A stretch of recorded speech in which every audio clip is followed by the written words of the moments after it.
ជំរាបសួរពុកម៉ែបងប្អូនចាថ្ងៃហ្នឹងខ្ញុំស្ងោជ្រូកបង្កងជាមួយសាច់គោបងប្អូនចានិយាយទៅមិនបានស្ងោចូលគ្នាអញ្ចឹងបងប្អូនដោយសារតាបង្កងហ្នឹងអ៊ំខ្ញុំឲ្យហើយសាច់គោខ្ញុំមានតិចដែរអញ្ចឹងខ្ញុំក៏បានដាក់ចូលគ្នាតែម្ដងចា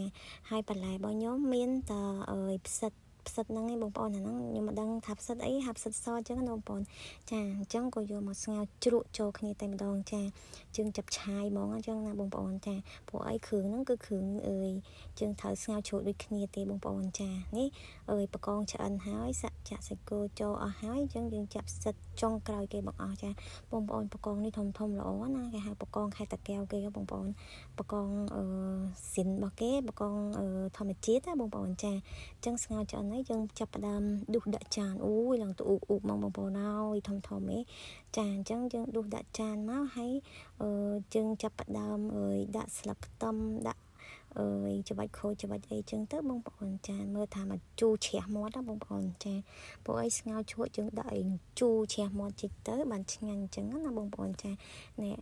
មួយចានហ្នឹងម៉ានេះបងប្អូនតំណងឯងគិតទៅខ្ញុំប៉ុនកែឆ្នៃមុខម្ហូបឯងបងប្អូនយេចានេះចាប់ផ្ដើមដួសបញ្ចុកបាយកូនបើចឹងណាបងប្អូនណាមកគេធ្វើហាក់បងប្អូនអើយខ្ញុំបេះដៃឯងព្រោះអីបកងក៏យើងបេះដៃចឹងណាបងប្អូនចាញ៉ាំបកងដល់ប្រើដៃចឹងឯងចាបានយើងបកស្រួលបកអីកាត់ចឹងណាបងប្អូនចាមកគេញ៉ាំមហឹបចឹងណាបងប្អូនចាចឹងងើយហ្នឹងដល់ងើយធ្វើអីបងប្អូនងើយមើលតុក្កតាតាមមិនបានបើកតុក្កតាឲ្យគាត់មើលទេគឺគាត់អត់ញ៉ាំបាយចឹងណាបងប្អូនថាមិនមែនថាទម្លាប់ឲ្យគាត់មើលទូរស័ព្ទទេបងប្អូនប៉ុន្តែគាត់ថាគាត់អត់សូវញ៉ាំអញ្ចឹងបើគាត់បើកតុក្កតាឲ្យគាត់មើលគាត់ញ៉ាំបានខ្លះអញ្ចឹងយើងឲ្យគាត់មើលចំណាយពេលឲ្យគាត់មើលបន្តិចចឹងទៅណាបងប្អូនចានេះដល់វគ្គប៉ាម៉ាក់ញ៉ាំម្ដងចានេះគាត់មុជទឹកហើយគាត់ឃើញខ្ញុំហើយនឹងប៉ាគេញ៉ាំគាត់ចូលមកអង្គុយញ៉ាំបានជាគ្នាអញ្ចឹងណាបងប្អូនចា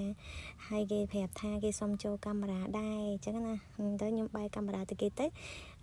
បែរកាមេរ៉ាទៅគាត់ថាឯងចូលដែរទៅចាហើយទៅខ្ញុំថាមកអត់ចូលតែកូនឯងអញ្ចឹងណាចាហ្នឹងហើយបងប្អូនញ៉ាំបាយបដាវិភាសាគ្នាបដាចាមានតែប៉ុណ្្នឹងឯងបងប្អូនអើយមានតែស្ងោជ្រក់ប៉ុណ្្នឹងឯងអត់មានអីផ្សេងទៀតទេណាបងប្អូនចាអរគុណបងប្អូនចានេះបងប្អូនធ្លាប់ឃើញខ្យងប៉ោងឯងបងប្អូននេះខ្ញុំទៅថតពេលយប់ចំពេលខ្យងចាញ់ប៉ោងខ្ញុំមិនឃើញលើកទី1ដែរបងប្អូនហើយខ្ញុំក៏ថតទុកទៅនេះខ្យងគេប៉ោងអញ្ចឹងណាបងប្អូនចាគេចាប់ផ្ដើមប៉ោងតយប់ឡើងបានគេប៉ោងអញ្ចឹងណាបងប្អូនចាឃើញទេបងប្អូនធ្លាប់ឃើញទេបងប្អូនជួយខមមិនមួយមកបងប្អូន